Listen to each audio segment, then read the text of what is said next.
Hello everyone, welcome to my channel Pradeep Bima, dedicated to exploring the world's most fascinating destinations. Trust me, you can do it yourself and no need of any agents after watching my videos. Welcome to New Zealand, a hidden gem nestled in the southwest corner of the Pacific with its breathtaking landscapes and pristine beaches. Imagine flying in helicopters and ski planes to explore Mount Cook, glacier hiking in Franz Josef Glacier, world's best adventure activities in Queenstown, ranging from world's highest bungee to jet boat ride, underwater shock ride, and lot more other activities.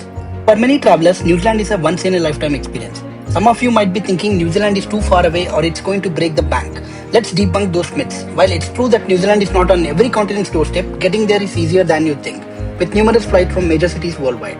And when it comes to expenses, you can have an amazing time without overspending with a clear planning. Another misconception is that New Zealand is all about adventure sports, which can be intimidating for some. But it's not just about bungee jumping or skydiving. New Zealand offers so much more. You can explore its stunning landscapes, dive into its rich history, and soak up its vibrant culture. The best part, you don't have to be an adrenaline junkie to enjoy New Zealand. Its serene landscapes, beautiful fjords, and stunning geothermal areas offer a tranquil experience for those seeking peace and relaxation. When it comes to my experience in New Zealand, it took 7 days of road drive for me to cover the complete South New Zealand, right from Christchurch to Mount Cook, and then Queenstown to Wanaka and the Franz Josef Glacier, and back to Christchurch. Remember one thing, there is no public transport in South New Zealand, so you have to rent a car and drive yourself. I strongly recommend you to travel to New Zealand once at least in your lifetime. Kindly like, share and subscribe to my channel. First things first, let's understand the geography. From India, New Zealand is very far. You should definitely transit in Australia, either in Brisbane or Sydney or Melbourne. Coming to New Zealand, you have two parts. One is the North New Zealand, which is Auckland, Wellington and all. And then South New Zealand, which is Christchurch, Queenstown and Franz Josef Glacier. Let us now understand which are the must places you need to visit in South New Zealand. Christchurch is where you will begin your journey and rent a car. And then you have Queenstown, where you will find the best adventure activities in the world. Followed by you have Mount Cook, you should definitely explore by ski plane or the helicopter. And you have the glaciers. One is the Fox Glacier and the other one is the Franz Josef Glacier. You can literally hike in the glacier, it's not easy.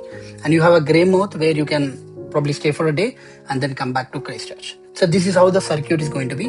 Now imagine starting from Christchurch in this particular route.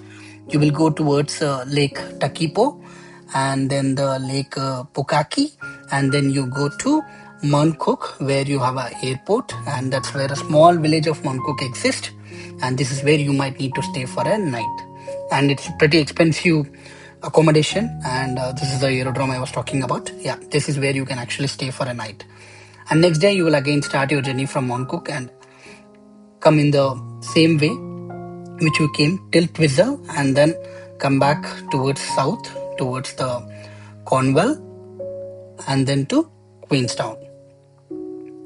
You can stay in Queenstown for 2 or 3 nights depending on the adventure activities you're doing.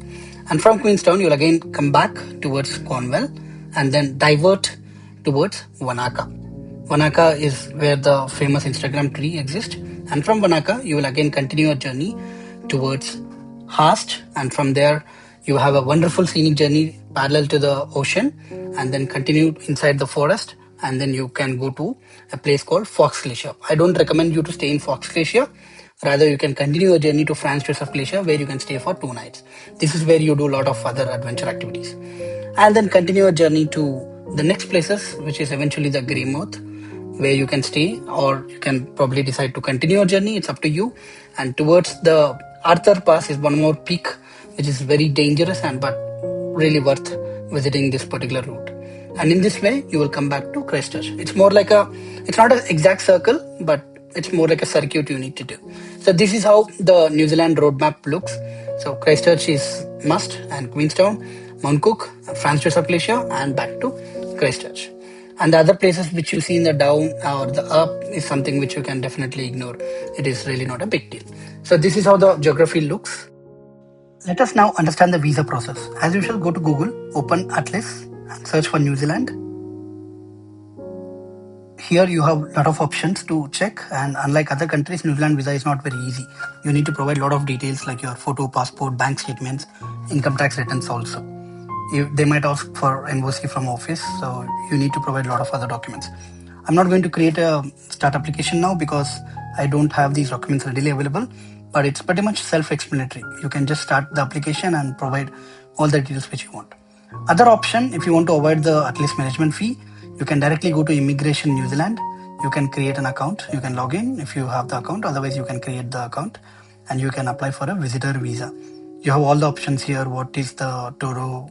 What is about the study? Lot of things. Ideally, you need to get into the visa process. So maybe click on the login and you can ask for the application.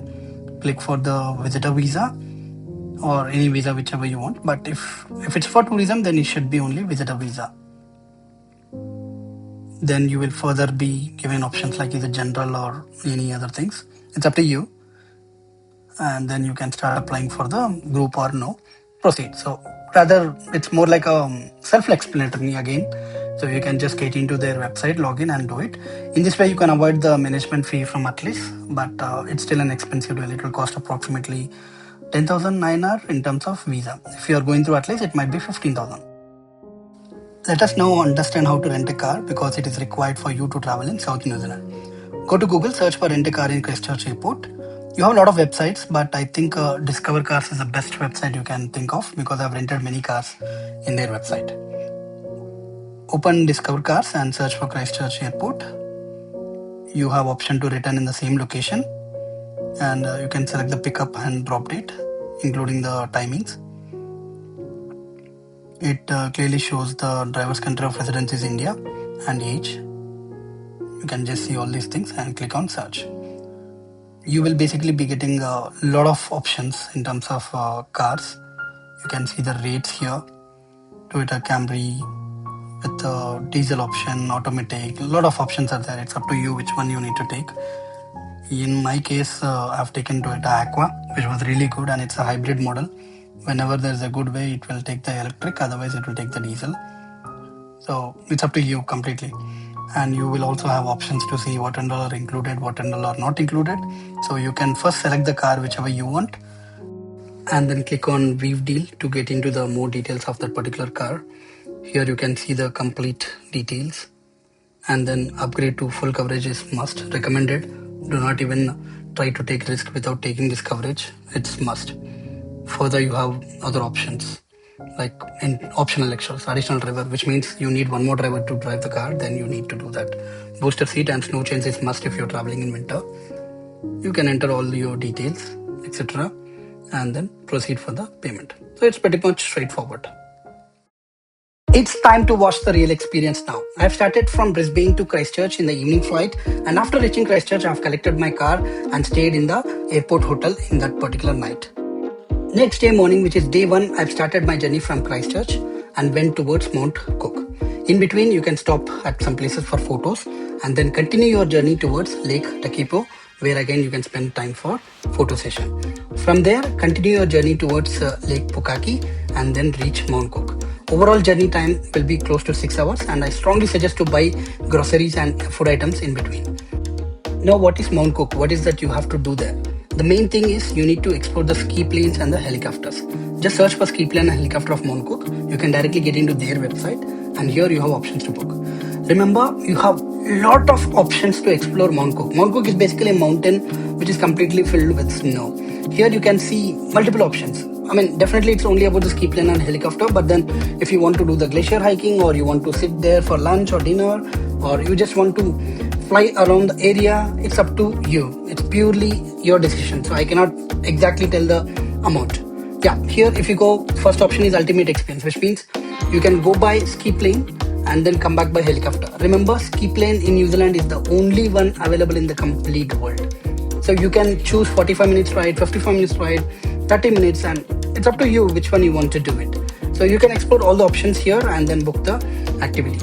So apart from this particular thing, there is nothing in the Mount Cook. So basically, when you reach Mount Cook on the same day, you can complete this, or maybe on the next day morning, you can complete this. Depends on the climate.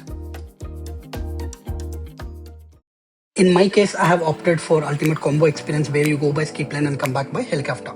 So while going, I went by ski plane. It will take approximately 30 minutes of journey. After reaching there, you will have closely 30 minutes time for photo session. Enjoy.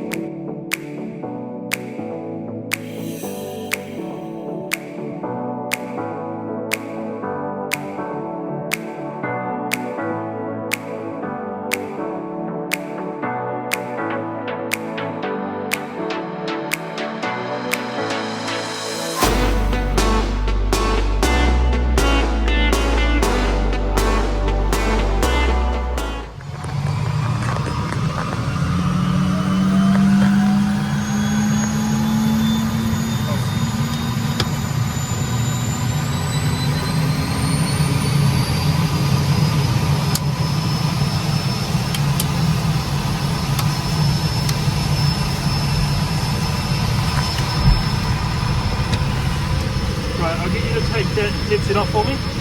Thank you. Thank you. And then put the one.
Wow, excellent, isn't it? Now in return, I've chosen helicopter. It will take again 30 minutes of journey, but the good thing is they will do a lot of other adventure activities like flipping your helicopter to 90 degree and going as close as to mountain, and also you can see the deers in between.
After completing the activity, I went to my hotel, and this is the only hotel available. Otherwise, you have Airbnbs, but this is very expensive. And the next day, which is day 2, I've started my journey from Mount Cook and continued towards Pukaki and Twizel and went to Queenstown. In Queenstown, I've stayed for 2-3 nights because I was doing a lot of adventure activities. But again, this journey will take approximately 6 hours of time.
I hope you loved the video and got all the information to plan the trip your own self. Please subscribe, like, comment and share with family and friends. And I promise to give you the right content.